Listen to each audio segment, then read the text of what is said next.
everyone, welcome to the webinar for today. As Fatih has told you, this is part one of the skeletal system. I'll just tell you a little bit about myself to begin with. So I'm an osteopath. I initially studied at Melbourne Uni where I did a Bachelor of Science and found my love of anatomy and physiology and neurology, and so I wanted a way to apply that and decided to go on and study osteopathy. After that, I then decided that I wanted to share that knowledge more, so I completed my graduate certificate of tertiary education, and that means that I currently practice at a GP clinic and an osteopathy clinic, and I work at Victoria University as an academic there, and I've also just recently joined an NDIS focus group as well, so it keeps me nice and busy, as well as adding these little bits extra on. Magnificent, Amy. Where do you find the time? And thank you for making the time to share your expertise with us tonight. Evenings are good, so glad it worked out. So for today, we'll be taking a look at just an introduction to the musculoskeletal system, so structure and function. We'll then go on to focus a little bit more specifically on the anatomy and physiology of the skeletal system, and then look at some common conditions. There'll be some terminology throughout. Please let me know if there's anything that I need to expand on as far as they go. You'll also find a lot of those terms in the glossary for you also. So we'll start off with some anatomy and physiology basics. So the language, it's based upon Greek and Latin words. So if we know the disclaimer, if we know the etymology of the anatomical words and recognize the patterns, this becomes really useful for us. So as an example, anemia, the deficiency of red blood cells. So whenever we see "an" at the beginning of the word, this means without. And if we ever see something along the lines of hema, hemo, or just heme, that means blood.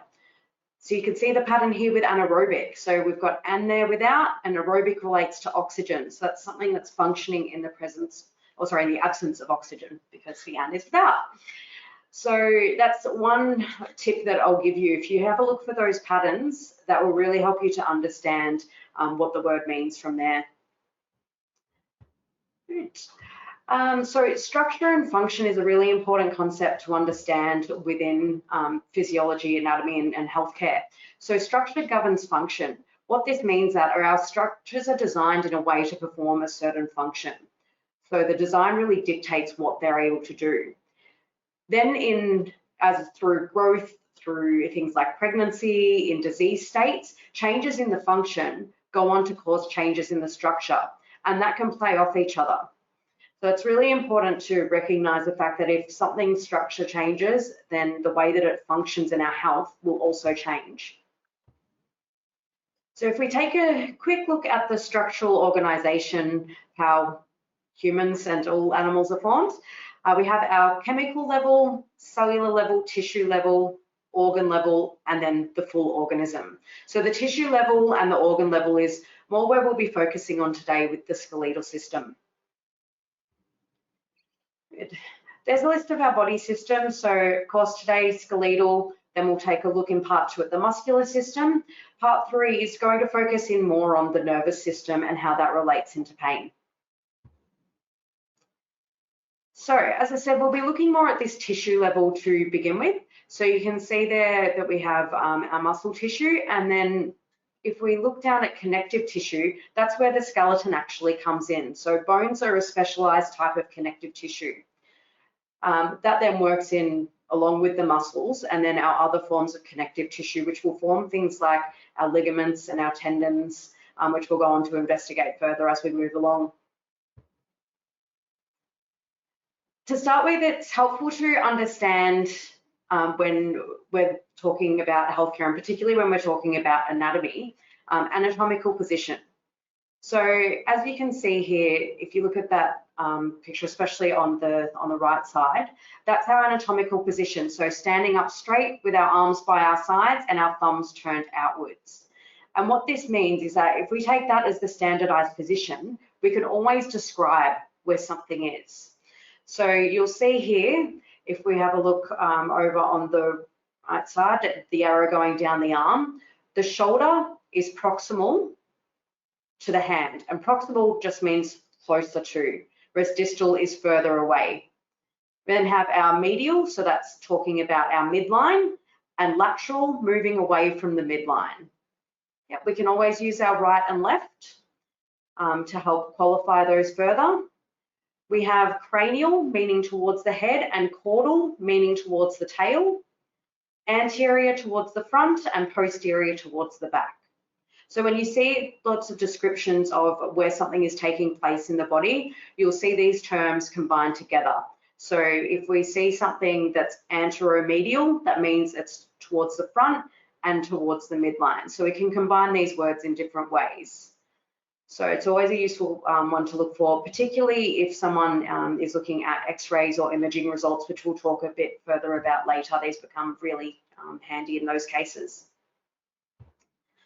Good, so the musculoskeletal system. And just as a caveat as we go through this, all of the information that's being provided today, it is meant for general education purposes. It's not healthcare advice. It's not, tailored to the individual circumstances. So if you just take everything as an overview, and then if you've got any specific questions about your individual circumstances, by all means, go in and book with a healthcare practitioner to follow up if there's something that you need further advice on from there.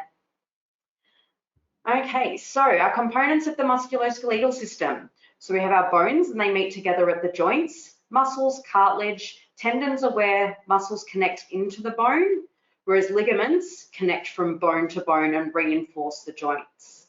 And then all of our other connective tissues, so remembering that bone is actually a form of connective tissue and tendons and ligaments are also made up of it. Our other connective tissue are what binds all of these components together. So if you can imagine, if we didn't have these layers of connective tissue everywhere, then we wouldn't be able to stand up straight. Everything wouldn't be bound in nice and tight. So they're really important for us. Functions for the musculoskeletal system. Supporting the body, clear one is movement. Protection is really important, especially if you think about the skull is protecting the brain, our rib cage is protecting our vital organs, like our heart and lungs. Our pelvic area is protecting our reproductive organs. Muscles are really important in heat production. So if you think about shivering, or when we exercise and we produce a lot of heat, a lot of that is actually coming from our muscles. And also very importantly, our blood cell production in the bone marrow, which we'll have a look at where that lives shortly. So if we're focusing a bit more on the skeletal system, particularly thinking about bone and cartilage, and then we'll move on to ligaments. So as I've said, bone is a specialized connective tissue. So it's mineralized. So that's where calcium comes into the phase, and phosphate as well. But that's why it's really important that we have a diet that has enough calcium so our bones can be strong, to make them hard and mineralize the gel-like substance that it would be without that. Our bones are actually organs, which is really interesting when you start to think about it in that way. So they contain several different tissue types within them. So an organ is when you get several tissue types coming together and functioning together to perform a service. So within bones, we have the bone tissue, we've got our cartilage, we have adipose tissue, which is fat in the middle of them, and we have our blood vessels and nerves. They're also then covered by a fibrous layer called the periosteum, and that's just a protective layer, and again, a binding layer. And we find that everywhere except for where bones articulate with each other, because that's where we'll start to find cartilage. So if we have a look at the structure of a bone, and please let me know if you've got questions on anything as we go. As Party said, I know we've got quite a bit of content, but just stop me if I'm going through anything too quickly. So we have different types of bone. We have compact bone, which is a really dense type of bone, and that's protective. We find that on the outer layer of all bones. Then we have a spongy bone, which looks more like honeycomb in appearance. And this serves the purpose to make the bones lighter and not as dense. Otherwise, if you can imagine, if all of our bones were just full of the really compact hard bone, our whole body would become even heavier. We have the cartilage at the joint surfaces, and then I've already mentioned the periosteum to you. So here's a picture to represent all of those different components. So you can see that we've got the hard compact bone around the outside, and then this honeycomb type bone here up the top. And then we've got our blood vessels and nerves running through, In the middle here, where you can see that's our yellow bone marrow. So that's where we produce all of our immune cells. We also have red bone marrow, and we find that in certain areas such as the pelvis and the ribs, and that's where we produce our red blood cells. Good. That was all from there.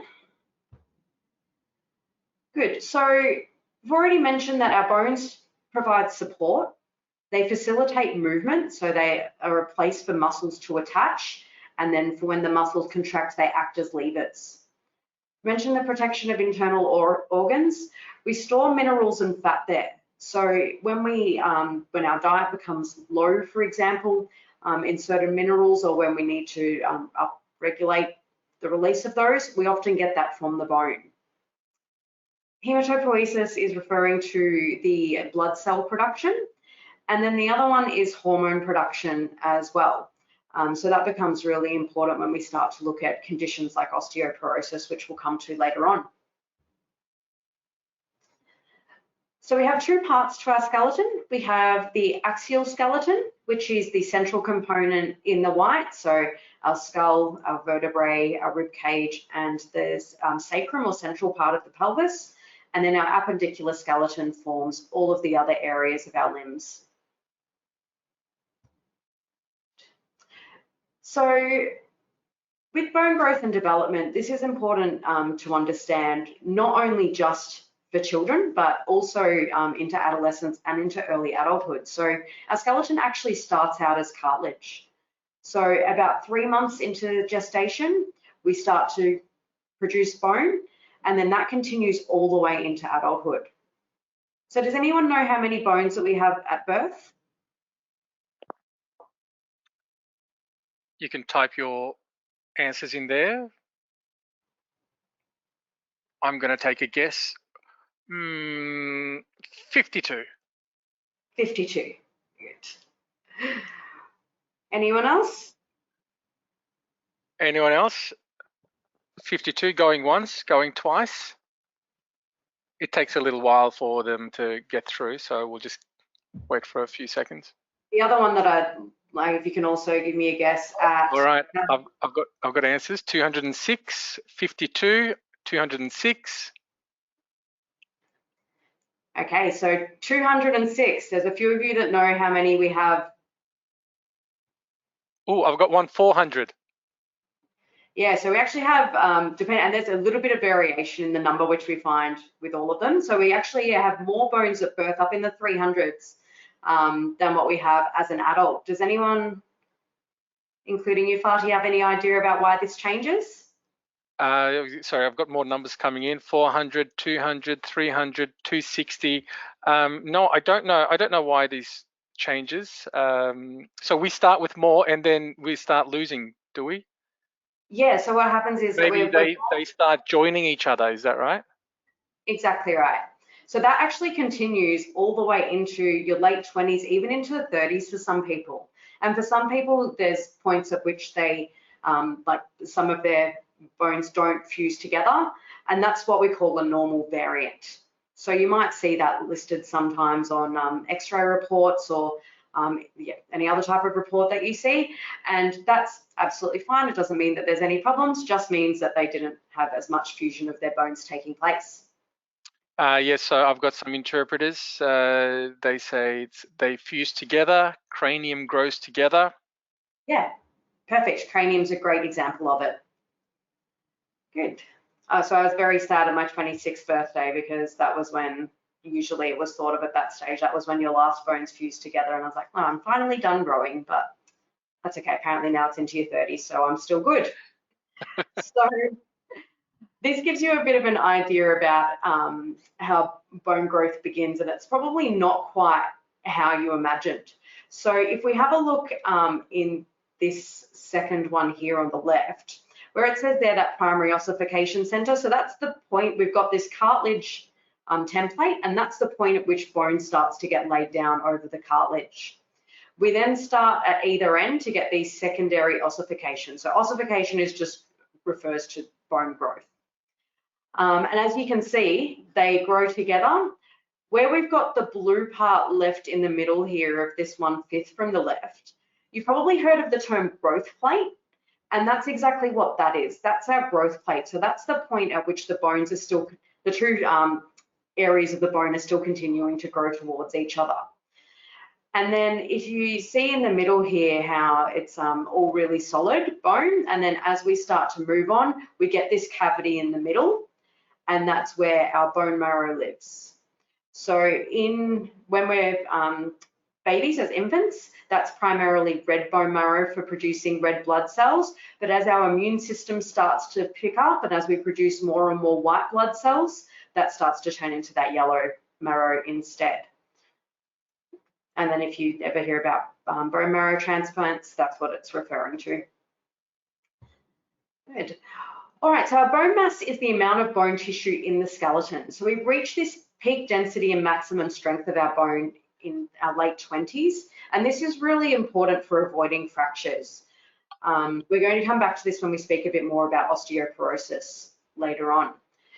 The way that we increase bone mass is through weight-bearing exercise. So every time we do weight-bearing exercise, and that can include also if you go to the gym and you do weights, or if you do push-ups, anything like that, where we're making our muscles and our bones work against force, all of that mechanical force goes into our bones and encourages the bones to remodel and to strengthen themselves. So it's a really adaptive procedure that continues all the way throughout our life. Of course, we need calcium and we need vitamin D so we can lay down the calcium in the bone essentially. And sun exposure is the other one that's really important. So when we expose ourselves to the sun and UV rays, we take the cholesterol that's in our body, and that's how we produce vitamin D. So we need the vitamin D production from cholesterol and the sun to lay down the calcium and get really strong bones. Good, we'll have a bit of a look at joints now. Oh, my apologies, that picture is a little bit fuzzy. So this is like your classic picture of a joint. And they're basically formed where two or more bones meet. You might also see them called articulations. We've got different amounts of movement. So if you have a think about how much you can move your shoulder and all of the range through there, compared to how much you can move your finger, compared to if you think about the point where the bones of your skull meet up, and we'll have a picture of that in a few minutes if you need some help with that, there's very little movement occurring there. And remembering in that structure and function being interrelated, that becomes really important. So we need our arm and our upper limb to be really mobile to reach for things, whereas between our skull, that's really there as protection. So we don't want much movement. We want the bones to be tightly knit together. And then that leads into our two main functions at joints is either mobility or stability or a mixture of both. I've got a question just regarding vitamin D. Sorry, Amy. Yeah, for sure. Do we absorb vitamin D while sunscreen is applied? So you absorb because you absorb less UV rays when we've got sunscreen on, that means that we do produce less vitamin D from cholesterol. So that's actually a consideration where you need to make sure that you do get enough sun exposure, that you are getting that vitamin D production, but obviously not so much that you getting damage to the skin and to DNA.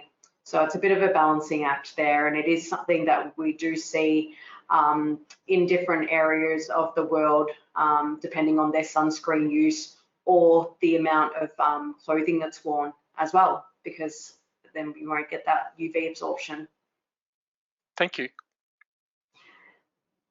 Good, so our accessory structures, and these are just, we're going to come back to these when we have a look at some common conditions. So the labrum, that's a ring of cartilage around a joint, and that essentially acts to deepen it. So it just means that, for example, if you have your shoulder joint where you've got like a ball coming into a socket, so that's not so shallow, the labrum just allows that socket to be a lot deeper around there. Our ligaments run either side of the joint and give it structural support. And then the last one is the bursa. So they're thin fluid-filled sacs, and they sit between areas where you've got soft tissue such as muscles or tendons or ligaments running over bone and help to reduce friction. Okay. So I've already been through this a little bit, but we'll just do a bit of an activity so you can get an idea of what the different joints do. So we'll start off with the hip joint and the shoulder joint. So if everyone just where you are, spend a minute and just move your shoulder around in a circle and have a think about all the different movements that we can get there. So we can come forward and backwards, out to the side, and then we can do big circular movements. A little bit harder in your chair, but you don't have the camera on you, so you can always give it a go. So if you move your hip up and down and to the side and around in a circle, they're both what we call ball and socket joints. So they do similar movements to each other. The other ones that we can compare, if you move your elbow, so bend and straighten out your elbow, and then if you bend and straighten out your knee, you should recognize that they do similar movements to each other. So they just have that real one plane of movement that they work in. And they're both called hinge joints. Yeah. So we see this pattern again and again. It'll be the same with your wrists going up and down compared to your ankles going up and down. So we see this pattern all the way through the body where the upper and lower limb are quite mirrored on each other. But if we pay attention and if we go back to the elbow movement, for example, bending your elbow and bending your knee go in opposite directions. And that's essentially because even though our upper and lower limb are quite mirrored to each other, the lower limb is basically when we're developed, when we're in utero, the lower limb twists inwards, which makes them actually a mirror image in their movements as well. All right, so one of our last components inside the joint is cartilage. Now we actually have three types of cartilage. So we have fibrocartilage, hyaline cartilage, and elastic cartilage. Each of them have a slightly different structure and function. So our hyaline cartilage is quite glossy and smooth. We find that at the joint surfaces and in the respiratory tract because that's really good because it is glassy and smooth and not having a lot of friction or decreasing friction in the area. Fibrocartilage is, as the name says, it's a lot more fibrous, so it's kind of woolly in comparison. And we find this at areas where we want tendons and ligaments to attach into the bone, and also in our intervertebral discs, or if you've heard of the term like disc for your back, that's what they're talking about. So areas where we need shock absorption, where we need a fibrous material to attach into each other. And then elastic cartilage is the last one, and we find that in areas that we need flexibility, which makes sense why it's elastic in that case. So areas such as our ears, nose, and throat. Ligaments, as I've already mentioned, connective tissue, link bone to bone, and they're really there to support the joints. So if we have a look here, this is a foot, and we're looking at the foot from the medial aspect here, and you can see that all of these white areas, they're all ligaments. So you can see just how many there are through there. Now, I bet probably a big majority of you have sprained your ankle in the past, because a majority of people have, and that's what we're talking about when we talk about sprains. That's a ligament injury. So we've taken the joint position and we've stretched it too far, and we've sprained those ligaments. Of course, if we take it too far, they can also tear. The ligaments all have specific names as well. As you can probably see, even just from this picture, there's so many around the ankle. I'm not going to go through and talk about them all because that would not be very interesting, and you can look them up later if you need to for a particular area. But one that you've probably heard of is the ACL, or the anterior cruciate ligament. There's a lot of sporting injuries. Most sports, that's a pretty common one to injure through planting your foot and twisting on your knee. So that can be quite a serious one and put people out for a while having surgery. So it's not a nice one to do. All right, we'll start to have a look at the body regions. I'm not going to spend loads of time reading out each of the different bone names as we go. Again, the pictures are here for you with an explanation. There's also definitions in the glossary, so that'll be a really good resource for you afterwards. So the skull, we've got the cranium and the mandible is just referring to the jaw area there. And this is where we see joints that are made up of really thick connective tissue, and they're actually called sutures. So if you have a look at these areas between the different skull bones, and they actually kind of look like stitches, which is where the word comes from. As I mentioned earlier, they don't have much movement in them at all.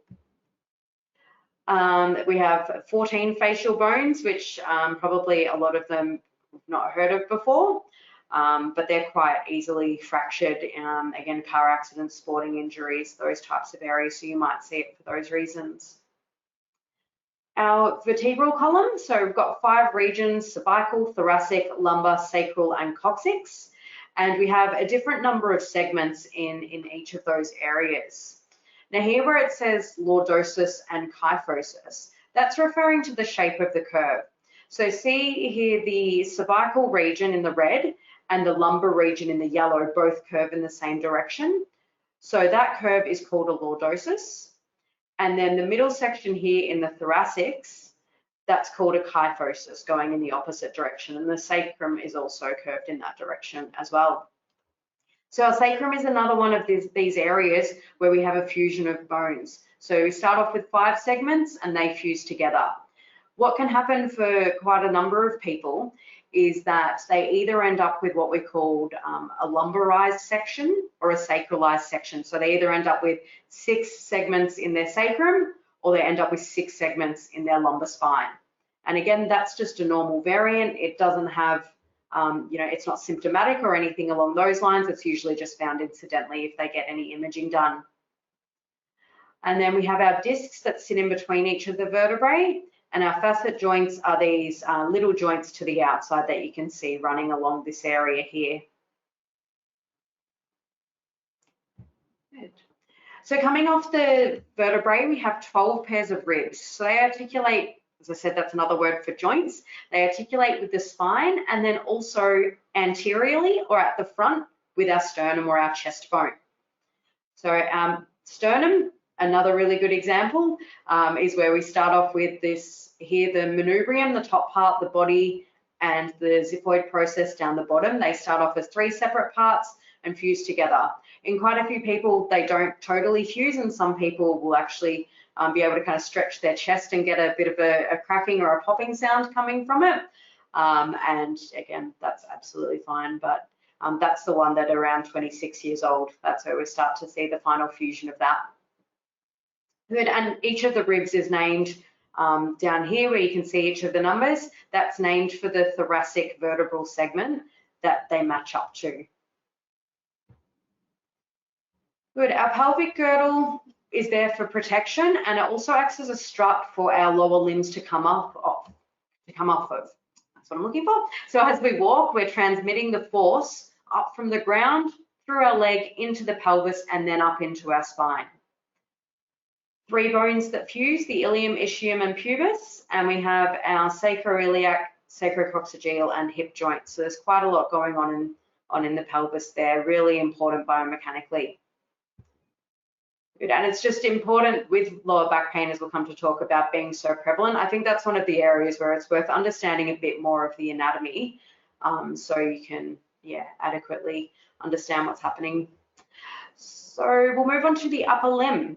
So highly mobile, we want to reach, we want to grasp, we need some fine motor skills at our fingers, and we have these 4 segments. So the shoulder segment, the arm or the brachium is the shoulder to the elbow, the forearm or antebrachium is elbow to wrist, and then our hand, of course. So the shoulder, again, is just a strut like the pelvis. We see that mirroring of upper to lower limb and connects the upper limb to the axial skeleton. Good. In the arm, everyone's probably heard of the humerus, but not very funny when you knock your elbow, but that's actually one of your nerves that runs in behind your elbow that you're knocking when you hit your funny bone as such. And then our forearm muscles down there. So you'll often see, so for example, the glenohumeral joint. The way that these joints are named is by either the bones or the parts of the bones that come together. So we'll start off with radio-ulnar, and this is a good pattern to look for all throughout the body. So the radio-ulnar joint is where the radius and the ulna meet up with each other. So it gives you the name and the location, yeah, essentially together. Whereas the glenohumeral joint, the humerus is meeting up, and that's the gleno part comes from the glenoid fossa of the scapula. So they can get a little bit more complicated, but generally, if you see the name of the joint, it will tell you which bones are involved. So, yeah, sorry, go ahead. Just a quick question about the rib cage. I've got Maria asking, is there a difference between a male and a female rib cage? No, there's not. No, males and females are the same. It's one of those myths that come about. There is quite a large percentage of the population, and I believe both male and female, or though maybe that's where a little bit of a difference come in, that people do have an additional rib, or additional ribs even. So that is quite common, but it's not a strictly male and female difference. Thank you. Thanks. So in our wrist here, you can see that it's actually probably a little bit more complicated than initially thought. We've got these 2 rows of bones, and they're all oddly shaped here. And that's important because what we want our wrist to be able to do is be really mobile.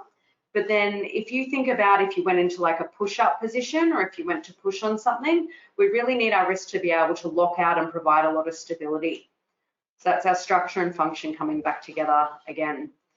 And as far as our fingers go, we've actually got 14 of these bones making up our fingers, and all of those joints in between each one. So there's quite a lot going on in the hand, and you'll see again in the foot. There's a list of the different joints for you that you can have a look at in your own time. Essentially, each of those is really describing which bones they run between. So in the leg bone, femur is our longest, biggest bone in the body. And we'll never forget the patella, or otherwise known as the kneecap, and then again the 2 bones in the lower leg. The interosseous membrane you can see over on the right here, and that's just that connective tissue that runs in between and holds those bones together. Good. So similar to the hand, we'll see that pattern repeating with all of these bones in the ankle area, and then extending out into the long bones and then into the phalanges, which form the toes.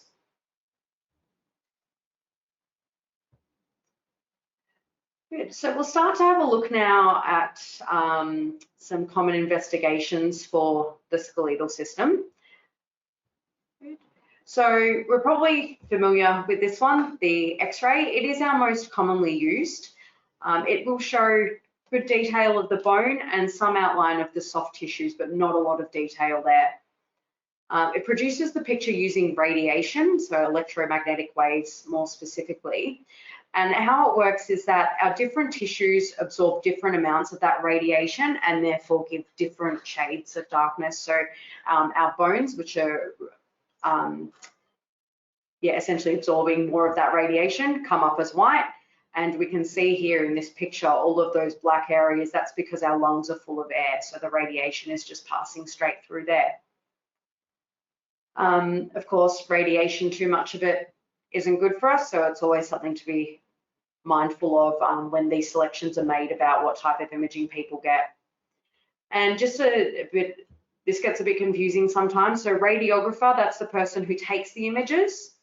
And a radiologist is a medical doctor who reads the images and actually gives the report. So generally, that's done by 2 different people. Sometimes in hospitals, it can be the same person doing it, but often it's 2 different people actually taking the images and then giving the results. CT scan, again, this is X-rays. However, what happens in this case is in the tube, you go in there and this area around the outside rotates around, which sends in X-rays from all different directions, and therefore we can get a cross-sectional image. So this is a CT scan of the abdomen here on the right. And you can see there that we're getting the detail of the bone. So we've got our vertebrae here, and you can see little bits of the ribs coming out to the sides. But it's also starting to give us some more detail about the organs in the center here, and all of the muscles of the back here as well. Good. And we can also start to see blood vessels on there. But if we really need a detailed image and to see exactly what's happening, magnetic resonance imaging, just usually known as MRI, is our go-to. So this doesn't use X-ray. This uses magnetic fields and radio waves. So essentially those magnetic fields draw on our protons, which are down at that atom level, when we had a look at the bodily systems. So it works with the water and our protons, and uses radio waves to produce a picture by making the water and the protons move position. So no radiation, but even going by that explanation, which is just a very base understanding, because it gets into a whole lot of physics as to how it works, you can see that it's a much more high-tech machine, and it is therefore a lot more expensive.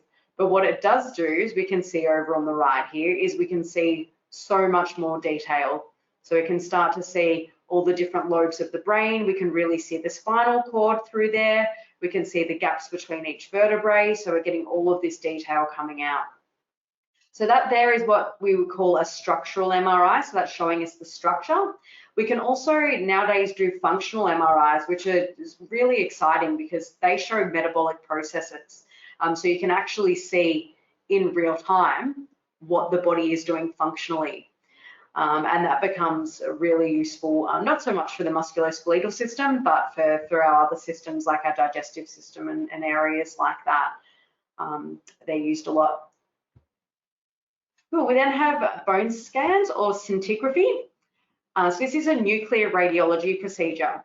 So what that means is that we actually use those nuclear materials to produce the picture.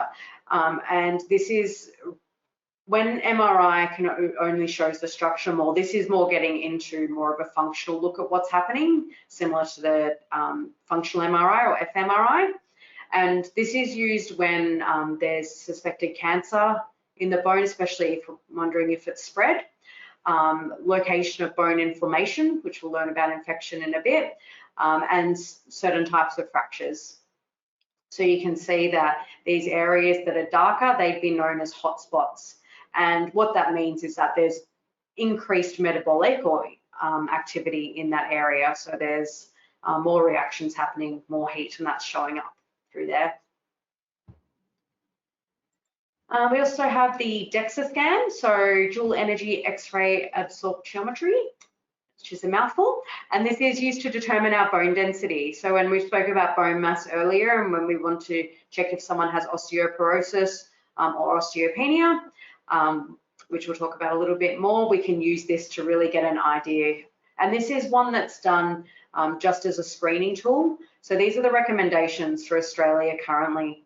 So as we start to get to 50 and above, there's a range of different circumstances that it's recommended to have that in. So we can try and catch this bone weakening early on, and therefore reduce the risk of falls and everything that can come from there, or reduce the risk of fractures if we do have a fall. Just before we move on, Amy, if you don't mind, within regards to MRI, I've got a question. What is the reason why they asked to remove jewelry, or what if someone has dental implants during an MRI?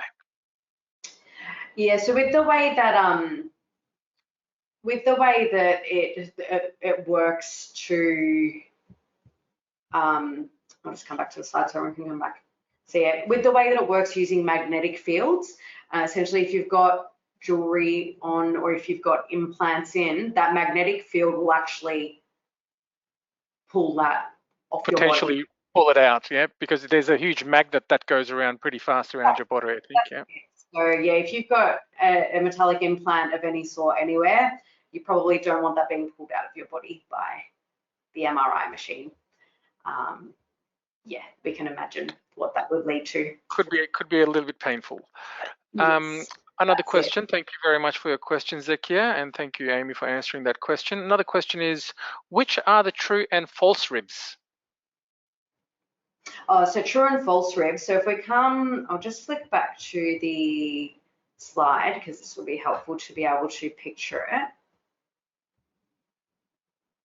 So see how down at the bottom here, these ribs, so number 11 and number 12, how they're called floating ribs because they actually, their ends are free. So it's almost like they're just floating. Of course, we've got lots of muscle and ligaments and connective tissue and everything holding them in place. But yeah, they're floating free. Then I'm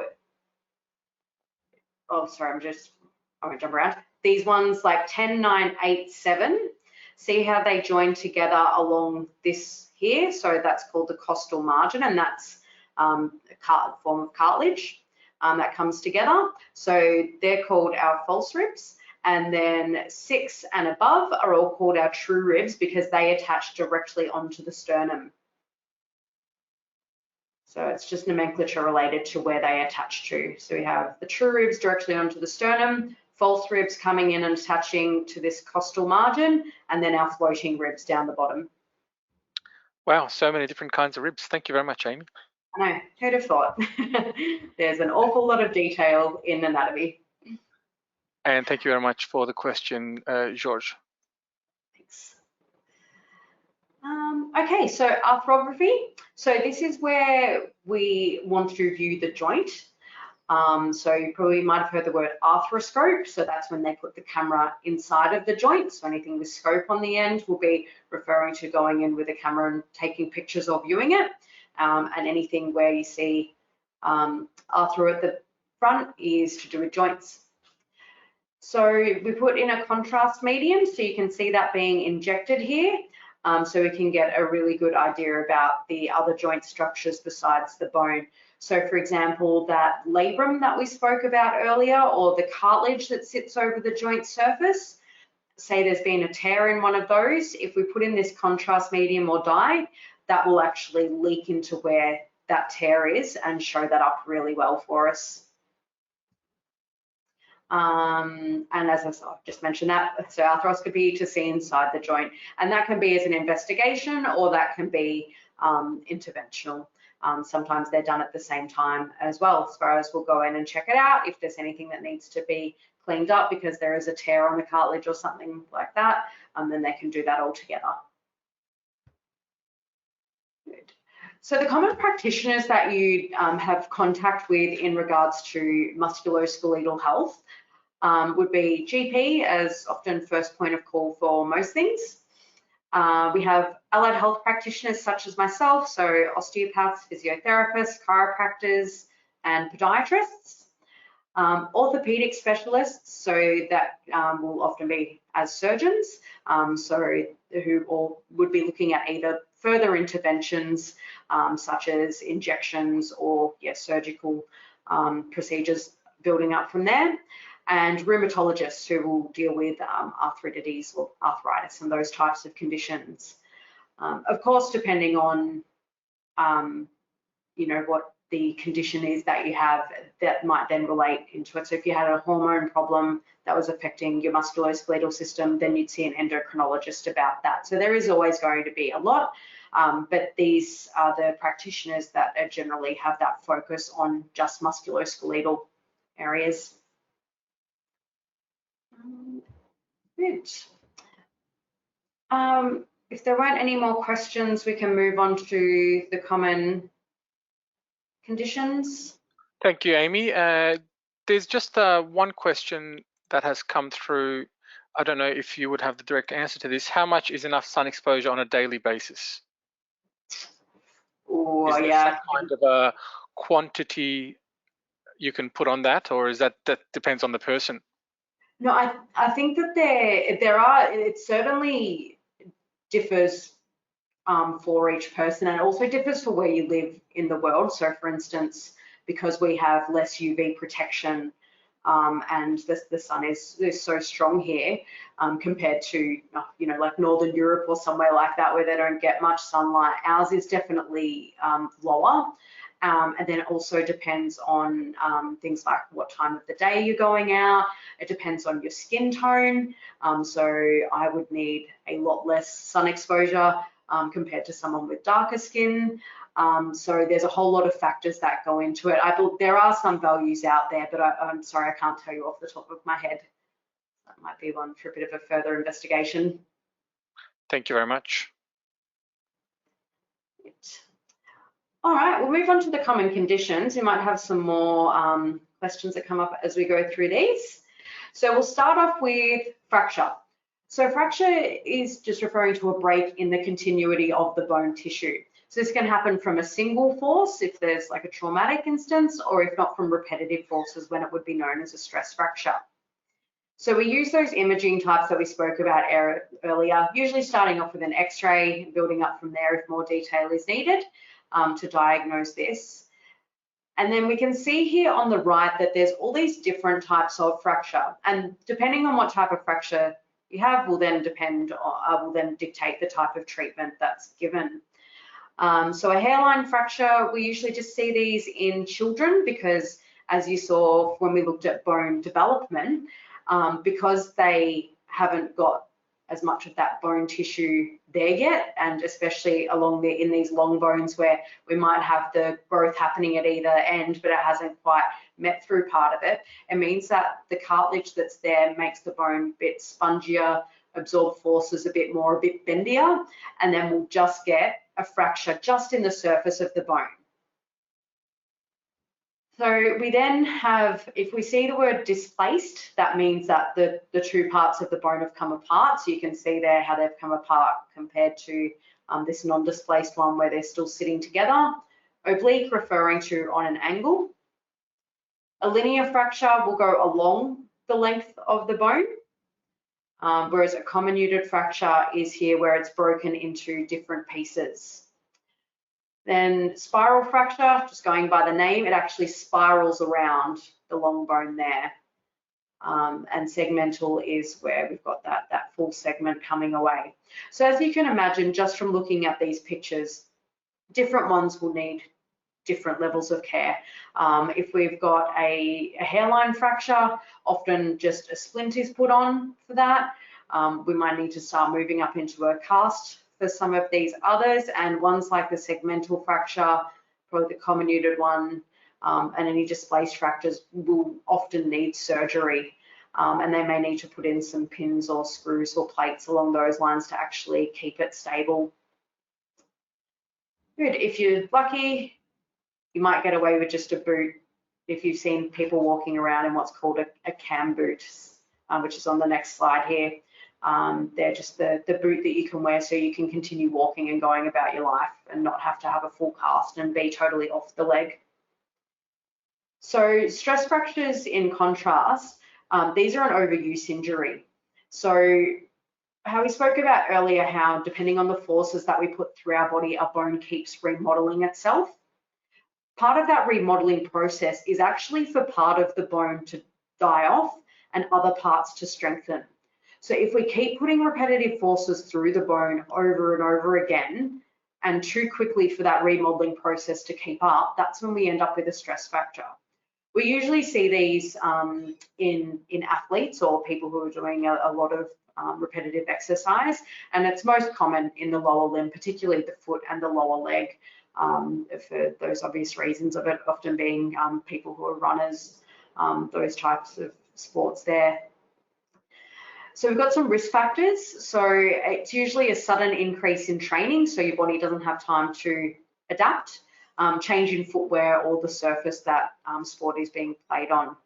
And the female triad is a risk factor for these stress fractures because that's referring to a dietary insufficiency and hormone changes along with digestive issues that lead to them developing stress fractures. So that's quite a common thing to see in young females who aren't putting into their body everything that they need to get out of it.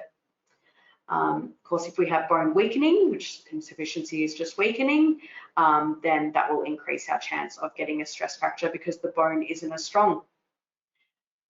With these ones, as opposed to a fracture like an acute fracture that occurs off one incident, this will usually build up over time, and it's quite a deep, dull, but very localized pinpoint pain that can get some swelling around, and they're often sore at night time. So the pain doesn't go away when you go to bed. Eventually, some of them might need surgery if they're not healing well, but generally we find that if we can take the load off the bone for about 6 weeks, it's healed enough to start weight bearing again from there. The remodeling process to actually really strengthen it does continue for 12 to 18 months. So it's really important that you do get, you know, that post-fracture care to rebuild the strength and conditioning through the muscles and the bone to make sure that it gets back to its full strength at the end. Thank you very much, Amy. I've got a couple of questions, if you don't mind. Yeah, great. All right, so in a breakage, how come some bones heal and some don't? Yeah, so that comes back to what we can see in this picture a little bit here.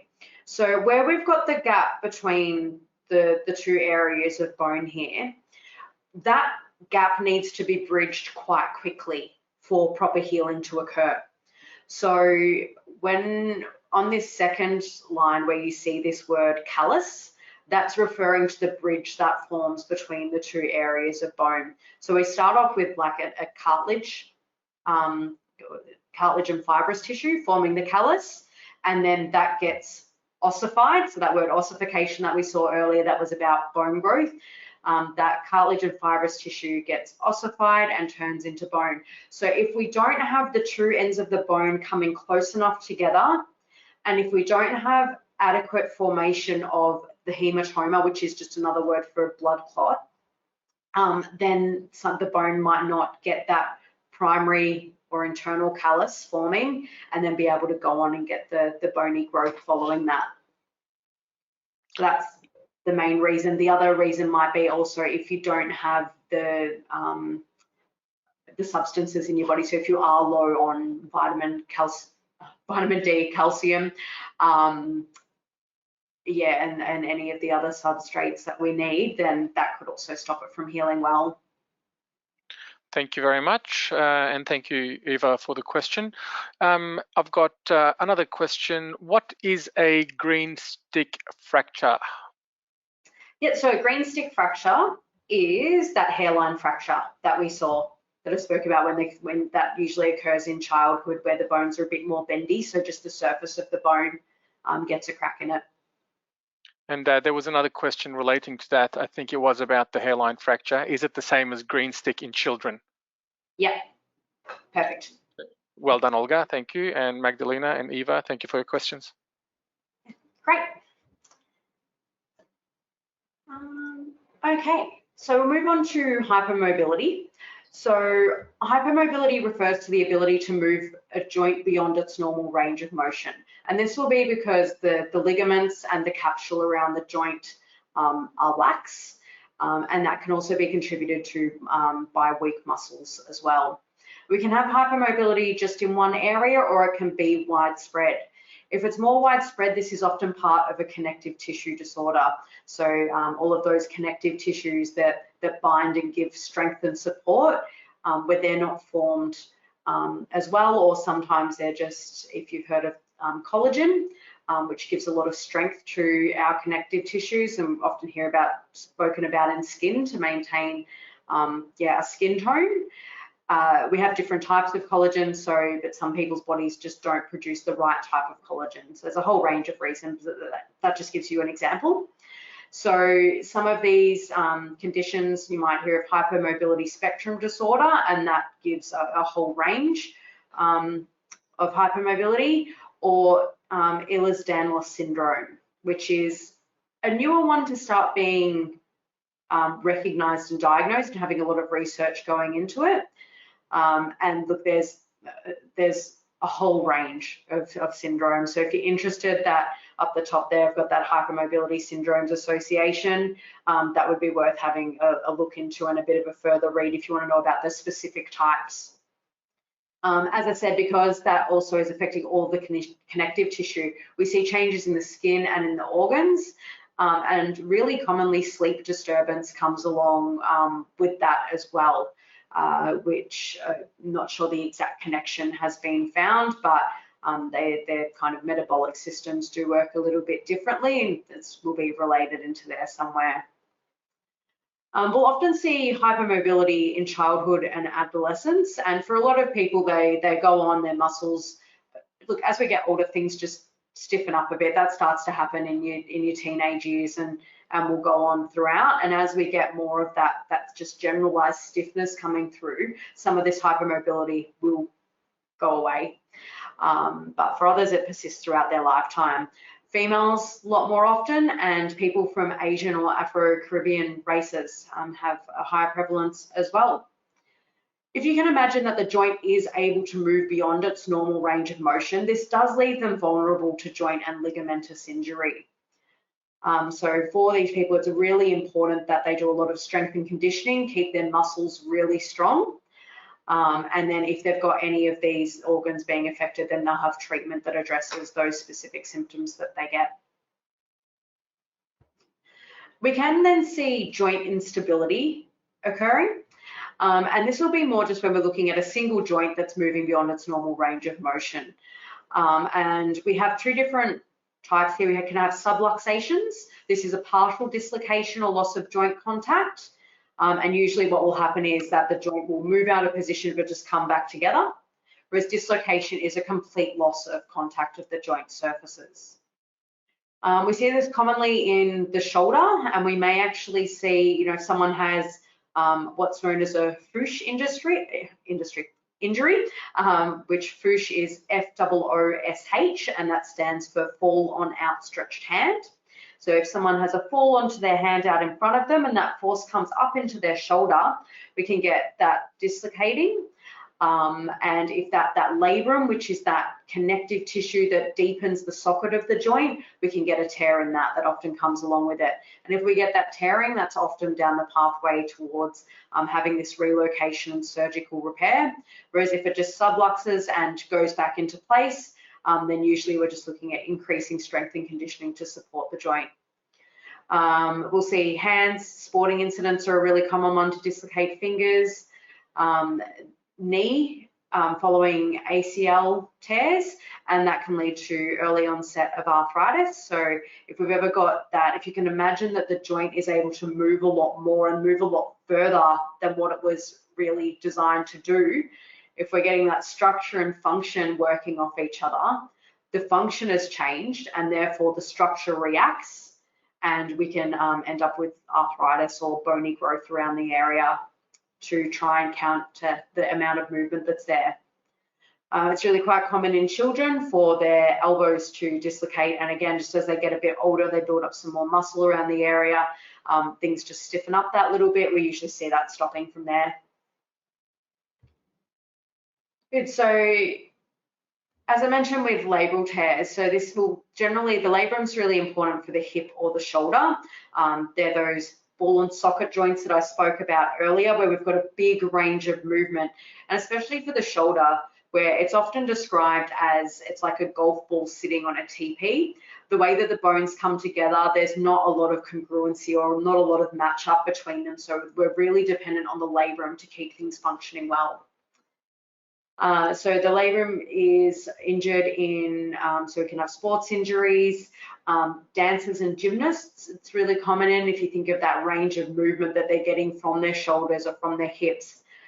Baseball pitchers, they often have to retire because there went few, and that's actually a really interesting one. I'd recommend just for something different to watch. If you look up baseball pitchers slowed down, the way that they throw, you'll see just how far back. I can't even get my arm anywhere near the range of movement that they get, but their wrist will be actually back in line with their shoulder behind them and coming through. So you can imagine all of that movement onto that joint pressing into that labrum or that connective tissue means that it does just wear out over time, and that's usually why they have to retire.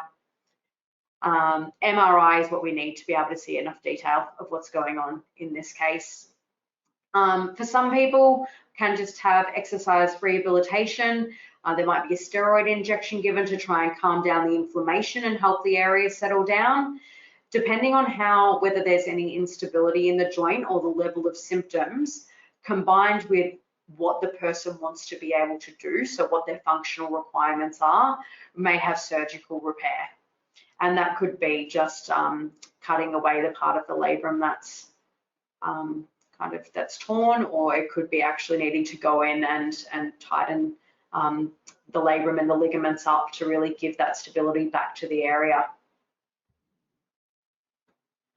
So we mentioned bursa before, so we're small fluid-filled sacs. If we break down this word, whenever we see itis, that's referring to inflammation. It's put on the end of bursa, so we've got bursitis, which means an inflamed bursa. You can see here on the right, they really can get quite big. So they can be a little bit scary when you first see them because it suddenly comes up really largely. And we can have different ways that they come about. So traumatic, if you fall onto your knee, you might get one of these inflaming carpet layers. They have a tool that they use that they put on the ground and they bang the front of their knee into that repetitively, so they get a lot of these injuries. And then you can also get them, one that probably a lot of people have heard about is our subacromial bursitis. So subacromial just referring to below the acromion, which is this bone just points out the front here below your collarbone. And that's one where people we'll talk about rotator cuff injuries a bit next week, but a lot of people who have trouble with reaching overhead because they get pain in their shoulder, that might be the bursa in there. The important thing with these repetitive ones is that they get inflamed because there's an increased mechanical load. So people often get injections to settle them down, and then it comes back again, and that's because they haven't actually addressed the risk factors or those the reason why there's so much mechanical load through that area, and gone through a rehabilitation program to actually get the best results. And all of the research does show that those two things in combination are the way forward. So I'm sure you'll see that come up a bit. Good. Frozen shoulder. Sorry, Amy. Yes. Just before we get on to the next slide, a few questions. Absolutely. Does dislocation always need surgery?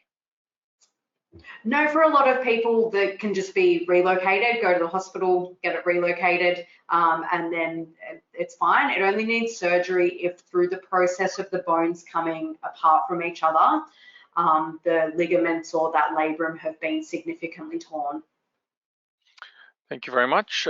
Here's one about hypermobility. Trying cartwheels and splits, are they included in hypermobility?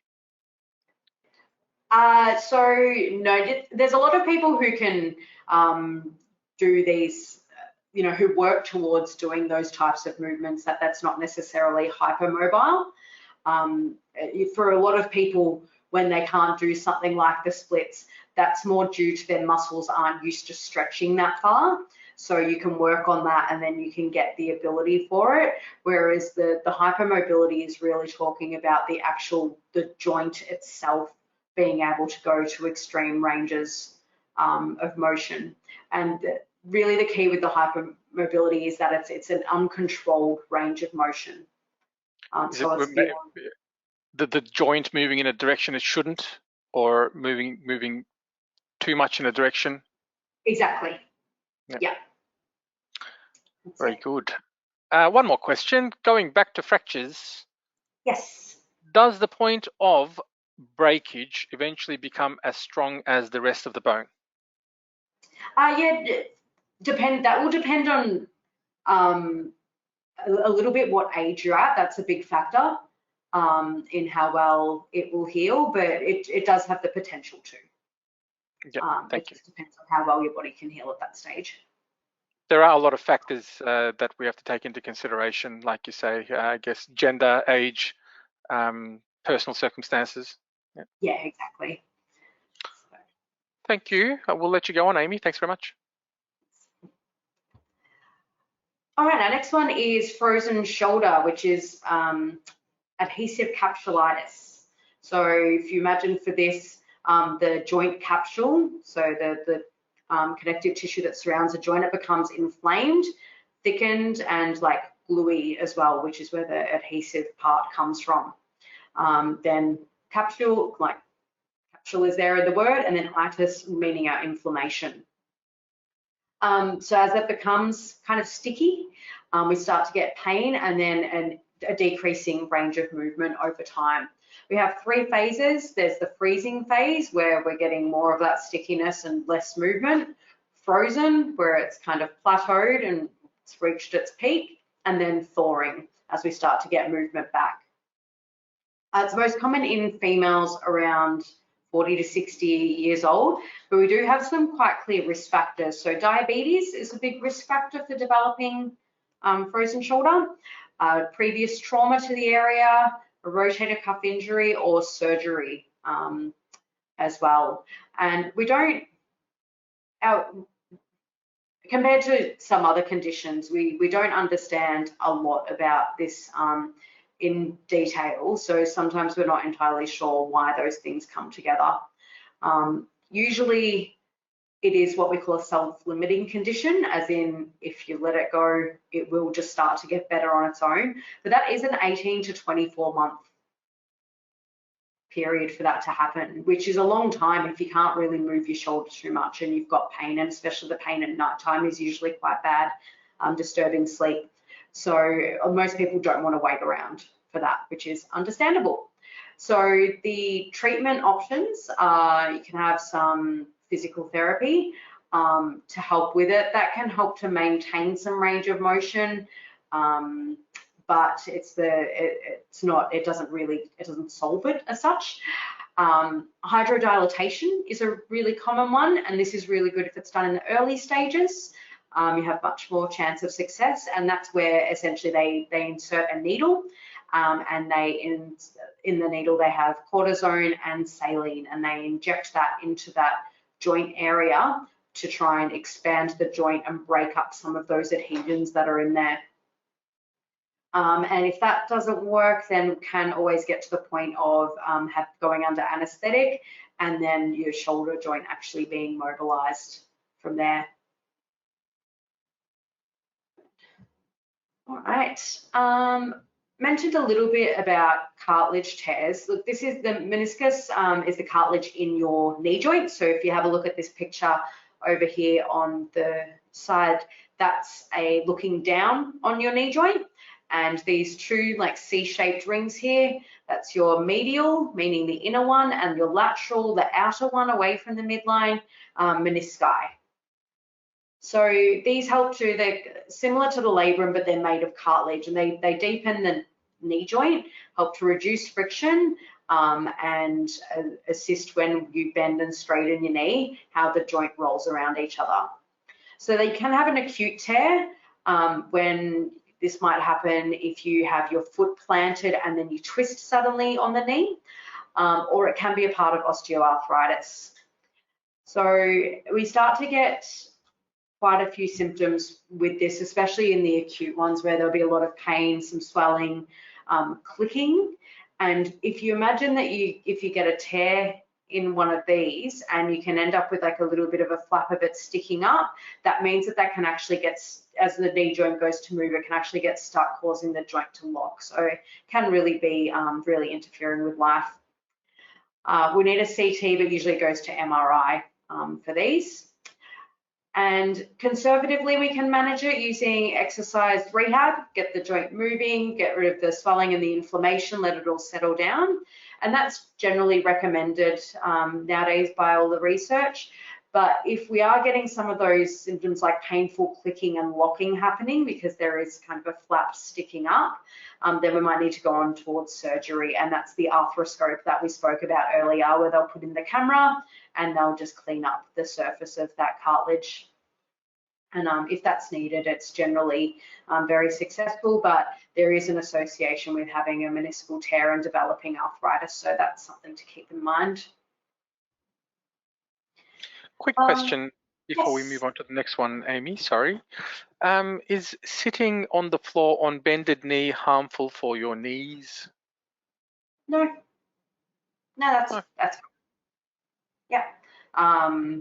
Yeah, if it's on a really hard surface and it doesn't feel nice for it because the bone's doesn't have much covering there, so it can be a little bit sore, then yeah, that would be the only. Could be a little bit uncomfortable, but that's about it. Uncomfortable, yeah, that's it. Thank you. The main thing is it's really good to keep up that level of mobility and really being able to bend bend your knees. They like bending, they're designed to bend. We don't necessarily do a whole lot of it because we spend a lot of time sitting and we're very supported. So yeah, bending your knees is good. Keep bending those knees. Yes, that's it. Does the tear happen just because of an accident or a trauma? I think you were saying it can be torn acutely or as part of osteoarthritis. Yeah, so you can get that kind of over time starting to develop the symptoms. We'll have a chat about osteoarthritis in a moment, and that will give you a bit more of an idea. A lot of sports people have this injury as well, don't they? Absolutely, especially sports with lots of changing of direction. Because you often plant your foot and then twist. You find a lot of, I think, netball players, footy players, Another big soccer one. players, yeah. Yeah, so big one for that. Bike riding, no, and is very good for your knees because lots of bending and straightening. So that's a route to go down if you want nice, strong, healthy knees. Cycle, people. Cycle to work, cycle to the milk bar, cycle as much as you can. That's it. Thank you. Any other? That's all? All good for now. We can move on. Cool. So ligament sprains we spoke about with the hypermobility. So we get excessive movement of the joint, and we have different grades here. So grade 1 is just you get some local tenderness, the joint's still stable. Grade 2, we start to get some tearing, and this will be probably where most people, if they're spraining their ankle, that would probably lie, where you get some swelling, maybe some bruising happening. It's quite tender, but the joint is still, pretty much stable. And grade 3 is when we start to get full thickness tears or ruptures of the ligament, and that's where the joint would become unstable. And that's the point. If you're in those grade 1 and grade 2, we're usually looking at using our RICE, so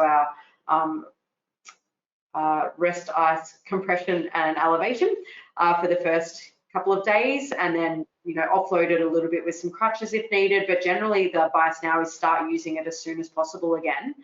And you can get some manual therapy and some rehabilitation exercises, which is important to start building up that if there's any more of a functional instability because the area is being injured, even though the ligaments and everything are holding on strong, it's really important to get that happening.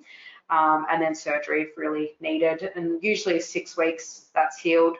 But if it's 12 months, if it's something like your ACL and you need to return to high function. All right, so back and neck pain, big one. 4 million Australians, or 16% of our population, and in a lifetime, 70 to 90% of people will have an episode. So it's our second highest burden of disease as far as what it costs us as a society. They're just Australian statistics there. There's many causes, so posturally related, specific injuries or incidents, and then we have different diseases that can affect it as well. We see it increasing, as you can see in the graph here. It does increase over age. Males and females across a lifetime, pretty even as far as they experience it. Other risk factors, physical fitness, smoking, overweight, and your work type. If you've got a really heavy manual job, then that does predispose you to it. I just want to say a word on non-specific pain. So most back and neck pain is diagnosed as non-specific. What this means is that there's not a single tissue that's injured and causing the pain. So you haven't just fractured the bone, you haven't torn a ligament, you haven't damaged the cartilage. There's not a single tissue that we can look at and be like, that's injured and that's causing the pain. We're going to talk about this more in part 3, but I just wanted to mention it here because it's one where people often think that this diagnosis of non-specific pain, that doesn't mean that the pain isn't real or there's not a reason for the pain to be there. It just means that it's not as simple as pointing to one specific structure that's causing the pain. We're a lot more complicated than that most of the time, and in back pain, that's especially prevalent.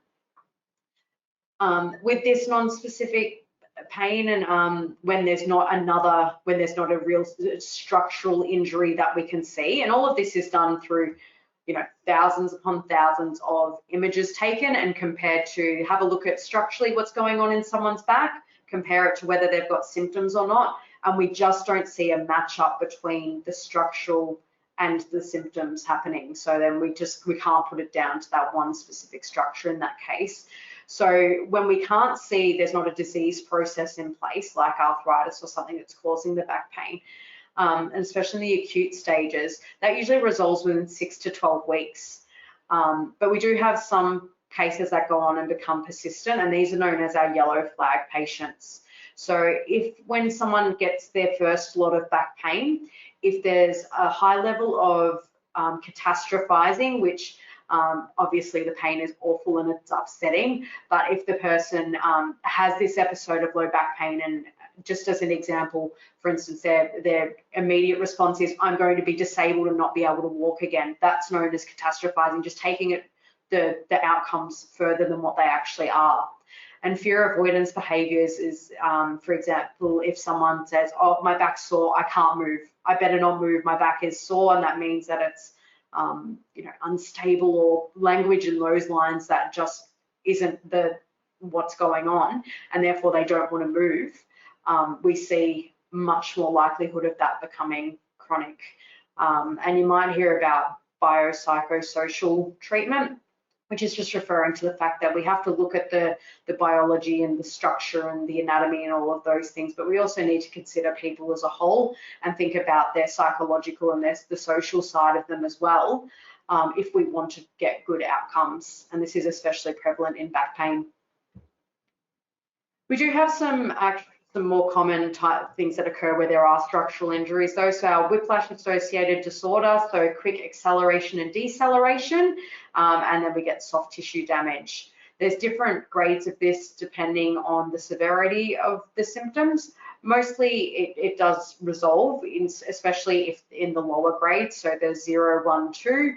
Generally just if someone stays active, they do some rehab, they maybe get some manual therapy and use some medications, they will, in those first couple of months, have a full resolution. If you do start to have, the nervous system affected, or fractures or anything like that that have occurred as part of it, then, might need further intervention and surgery, as we've spoken about. Then the chance of that healing completely will depend on the individual person. Most of you have probably heard someone say that I've slipped a disc, or similar to that. That's actually not a great analogy, because it does give you quite an image in your head that isn't necessarily exactly what's happening. So this is a cross section of the spinal cord. So earlier we looked at it upright. This is if we've taken it this way. So this is kind of the healthy disc. Remembering that's like fibrous and cartilage material.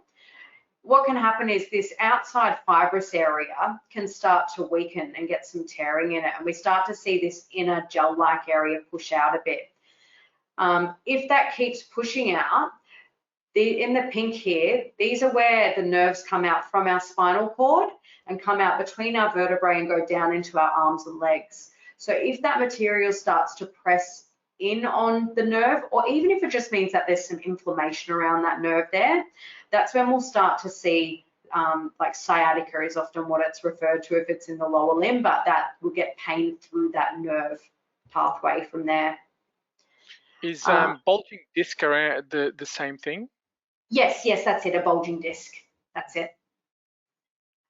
So when we get that pressing onto the nerve root levels, each of these ones here, so like T1, T2, T3, where they come out here, that's the area that the nerve runs down and innervates. So from the lower back, from the lumbar area, it's coming down into the leg. So this means that we get a common pattern of symptoms depending on the level at which the nerve is being pressed on. And that's when you see people report symptoms such as pain, numbness or tingling. They might start to get some weakness or atrophy, which is decreased size of the muscles occurring. And we can really tell, depending on the pattern of their symptoms, where they're feeling them and what muscles are affected, we can tell which level is being affected, and then that would be confirmed with a scan. That's just a little bit of background on the nervous system to help you understand that with those peripheral nerves, so once we've left the brain and the spinal cord, they have both a motor function, which is referring to our strength and our muscles working, and then they have these sensory functions, which is more of our ability to feel touch and temperature and vibration. So that's why we get a whole mixture of symptoms going down into the arms or the legs, depending on whether the disc is in the neck or in the lower back. We don't tend to see disc bulges in the thoracic region, which is because the rib cage comes in and means that the movement available through there is just quite different. So we don't tend to get the disc bulges occurring there. For most people, giving it a little bit of time, letting the nerves settle down, and that can take a good couple of months to happen, but use some pain medications, keeping active is enough. Some people will go on and have a cortisone injection into this area where the nerve's being irritated. So this is just looking at it from a side-on view. Some people might have to go on and have surgery and either have that part of the disc cut away, that bulging part of the disc cut away, or even part of the vertebrae to create more space there for the nerve to get out of. We don't recommend prolonged rest. So as soon as someone can get moving and start moving more, we want that happening, and back braces are not recommended anymore either. Spondylolisthesis is when one vertebrae may slip forward onto another, and that is due to a fracture in this area where they've taken away that bit. If you imagine that bone was still there, getting a fracture through that area, and then that means that you can see here on the right, one of those vertebrae have slipped forward onto the other one, and that presents just like other low back pain, just back pain and stiffness. Or if it's affecting that nerve, we may get some symptoms down into the legs, because this is usually something that happens in the lower back. Cricketers and dancers, anyone who moves into a lot of extension, so a lot of backwards bending, tend to have this issue more than others. Again, we can just try and treat it conservatively, keep moving, get some manual therapy, get some exercises. For some people, you can imagine if that's slipping too far forward, they may need to do surgery to actually fuse the segment back into place. Scoliosis is another I'm sure you've all heard of. So that's just, scoliosis means Greek for bent, and that's an abnormal curvature of the spine. So it actually not only bends sideways, but also rotates at the same time.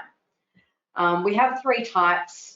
The idiopathic, so there's no other disease associated with it. Congenital are the ones that develop before birth, and neuromuscular associated with another condition such as cerebral palsy. Idiopathic is our most common. We don't really see infantile or juvenile. Sorry, gave me a fright the sound. We don't really see infantile or juvenile in Australia, but they're important because they tend to happen in the mid-back, and the curve can impact the development of the heart and lungs. So they really need a lot of intervention early on. So yeah, it doesn't cause problems in those areas. What we'll usually see in Australia is this adolescent idiopathic scoliosis. This affects both the smaller curves we see in both males and females, but larger curves are 8 times more common in females, usually in the thoracic region. You can see this one here, it kind of starts in this upper thoracic region here. Then you get this S-shaped curve that comes pretty far into the lumbar spine down the bottom there. And for these, if it's just a smaller curve, no treatment is usually necessary. A lot of people don't even realize that they have them. You can do some strength and conditioning to support the spine, build up the muscles, keep really mobile through the area. You may need manual or physical therapy if you get any secondary symptoms such as pain or stiffness, just because it does, although the scoliosis itself isn't symptomatic or anything, it does change the mechanics of your back. And then so it does mean that the muscles and the joints don't work as effectively, and you can get some secondary symptoms coming up from that. If people do have larger curves, and particularly if they're progressive, so we see scoliosis coming on in that adolescent time, because that's when people are going through their biggest growth spurts. So if you can imagine, each time it grows, if it's not, the spine grows, if it's not quite growing evenly, that's a real opportunity for the scoliosis to increase in size. So bracing is generally the one that's used nowadays because they've got really effective braces that are molded to the individual person. They're quite amazing to see how accurate that they're using, that 3D printing and things like that to really effectively address it. Some people will go into surgery, but you see that a lot less often nowadays. All right, arthritis. So arthritis is an umbrella term. Usually if you hear it just as arthritis, people will be referring to as osteoarthritis, but there's actually does refer to more than 100 conditions. We'll have a quick look at a few of these. But just, you can have a look at these statistics, but again, it's a really big burden on society as far as the amount that it costs and the effect on life that it has for people as far as the detrimental effect. So it's a really important one for our society. So osteoarthritis, our most common type, and this will affect the whole joint. So it affects the bones, the cartilage, the ligaments, and the muscles. It often used to be described as wear and tear, but that's not really an accurate description of it. It's now thought to be more of the result of the joint working really hard to repair itself, so that over time we do have the little bits of trauma, or just, we're using our bodies, where our hair turns gray, our skin gets wrinkles, part of aging. But what it seems to be is that the joints are really trying to repair themselves from going through those changes. And we start to see a lot of bony growth around the area. We get some swelling there as we try and bring in fluid and blood cells to really repair it. And that's more the changes that we see. So it's not so much that it's wear and tear causing the changes, it's actually the attempts to repair that cause the changes. Usually for most people it just comes on over time, but if you have trauma, as we've spoken about with those other types of injuries, it can predispose you to it. So usually gradual onset, pain and stiffness in the joint, particularly stiff after sitting down or in the mornings. We can get the swelling and tenderness, some joint deformity in really advanced cases, and you may start to hear some clicking or, grinding in the joint occurring. And x-rays usually is what it's diagnosed by if they're needed. So in this x-ray, we can see the difference between this hip over on the left, right hip. That's looking, we can see that it's got like quite a nice round joint line there, and the ball that comes into the socket is quite nice and rounded, whereas over on the right, we've had a really poor repair process occurring over time, and they don't fit nicely together anymore, which is going to really affect the movement and give pain. Here we can see a picture of when someone's had a bilateral, meaning both sides, hip replacement. Most people don't need to get to this stage. Usually with some education and pain management skills, weight loss is really important, getting exercising, maybe some medication to help with pain, that kind of thing, and they do pretty well. But in advanced cases, when quality of life is really declining and sleep is disturbed and pain is high, then we can go on to those joint replacements, especially most commonly for the hip and the knee, but ankles and shoulders and even some wrists are starting to be done now, so that technology is coming along really quickly. Rheumatoid arthritis, so this is an inflammatory arthritis. So this is actually an autoimmune disease where the immune system is attacking itself. In rheumatoid arthritis, it particularly targets the lining of the joints, but it also has some other more general effects. Usually women around 40 years old start to get first symptoms of this, and that will be morning stiffness that lasts for hours, swelling, tenderness. You can see here in this x-ray the joint deformity that occurs in really chronic cases of it, where you can see that the joints are almost like that in that subluxed position permanently. And they'll also be generally, because it is an inflammatory autoimmune condition, unwell in other ways, as in like fever, weight loss, tiredness. And because it's inflammatory, and we are looking for those more systemic, meaning whole body symptoms, blood tests and x-rays are needed to investigate these ones. And this just gives you an idea about all of the different other areas that can be involved. So kidneys and heart, lungs, circulation, they can all be affected for people with rheumatoid arthritis, especially if it's not controlled well by the different medications that can try and slow down the immune system. And as always, you'll see this again and again. Exercise and diet are really important for the musculoskeletal system. So most conditions that affect the musculoskeletal system, exercise is going to be helpful for. Ankylosing spondylitis is another one you might have heard of. So ankylosing just meaning fusion, and this mostly affects the spine. And first, like symptoms in the 20s are more often males, and especially if they've got a close relative who has this condition or a similar type of arthritis. Diagnosis is often delayed, and what that means is that getting those blood tests and x-ray results mean that the medications aren't started until later on. And we can start to get this, why it's called ankylosing, we start to get what's called this bamboo spine, which just means that the spine segments start fusing together. And then we start to get more widespread effects that affect the heart and lungs. So it can give quite a lot of symptoms through there. Gout is the final one I believe we'll mention today. So I think most people have probably heard of this. This is quite an advanced picture because what I wanted to show you there is we get these crystals forming at the joint, and generally the big toe is the most common place for it to occur. And really quickly and often overnight, it gets really inflamed and red and swollen and very, very painful. I have to speak about how even having a sheet on top of the toe is too much to bear. And men above 40 is often the most common time.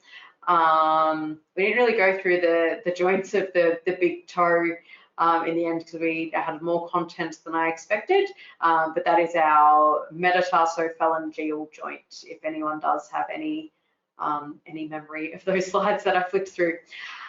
And you can see what's happening on the skin here is when we get really advanced cases, those crystals don't just form inside the joint. You actually start to see them form on the skin surface in what are called tophi. And then those tophi, they can also go and form in the organs as well, which can cause other problems. So they usually do an aspiration, which means they put in the needle and draw out some fluid to check what's in there and to get out the crystals, and an x-ray as well. And a big one with this, you can have medications which stop those urate crystals forming, but they do have, like any medication, some side effects and things like that. So often if you address the risk factors, we can't address a genetic risk factor, to be fair, that's just there, but lifestyle ones such as alcohol is really closely linked. Certain foods in the diet, weight, and other medications can actually cause this to happen. Yeah, addressing those can often help to settle it down. Our last thing to talk about, sorry, I'm a little aware that we've just gone over time, is osteoporosis. So over 1 million Australians have this reduced bone mass. Most commonly in women over the age of 50 after menopause. In men, it's usually secondary to another condition. And it doesn't have any symptoms. We don't usually know until it's complicated by fracture. And 1 in 2 women and 1 in 5 men will have one of these fractures at some stage. And we see what's called the fracture cascade, which means that you have one fracture, you're more likely to have another fracture. It builds on itself. So generally, if we haven't reached that peak bone mass, we're already at a slow starting point. Usually we have, after 30, we have a general decrease in bone mass of 1% per year. But in women, just around menopause, and especially in the couple of years after it, up to 70, we can lose up to 2.5% per year. So any of these environmental and risk factors that we can change really help us to conserve as much bone as we can, and we check in on that with DEXA scans, and that's where they compare we spoke a little bit about it before, but I didn't speak about the scoring. They compare your bone mass compared to someone of the same age, gender, and I think race as you as well, and bring that information together to decide as to whether you've got osteopenia, is if you just have starting to decrease bone mass in comparison to your peers, whereas osteoporosis is when it's reached a certain point. And at that stage, if it's in the osteopenia stage, then they'll really be encouraging to decrease these risk factors. Look at your diet, increase weight-bearing exercise, be mindful of any medications, particularly steroid medications, which may contribute to it. And then really look at falls prevention programs. So then if your bone is weaker, you don't fall. But once you start to reach the osteoporosis stage, then start to look at medications which can help you to build up more bone mass again. Finally, osteomyelitis, infection of bone. Most common in children under 2 or 8 to 12 years, or if someone has a decreased immune system. Typically, it's in our long bones, like the arms or the legs, within our vertebrae, or around that sacroiliac joint in the pelvis. For a lot of people who have had a history of trauma or surgery, they'll get, it's an infection, so you get those general fevers and chills. And it will be tender in the area and you can get swelling and muscle spasm. They'll want to do a biopsy, so check out what the bacteria is, so they can start, or they can then drain it out from there, but also start appropriate antibiotics. If it does get to a really advanced stage, it can need surgery, but that's pretty rare in Australia. Okay. Thank you, Amy. Big round of applause to you. Now, we have gone over time, but I've got quite a few questions, but I'm going to pick randomly just a few. What is the relation between uric acid and gout? Yep, so uric acid is what we make the urate crystals from. So if you've got higher uric acid, you've got more chance of forming the urate crystals.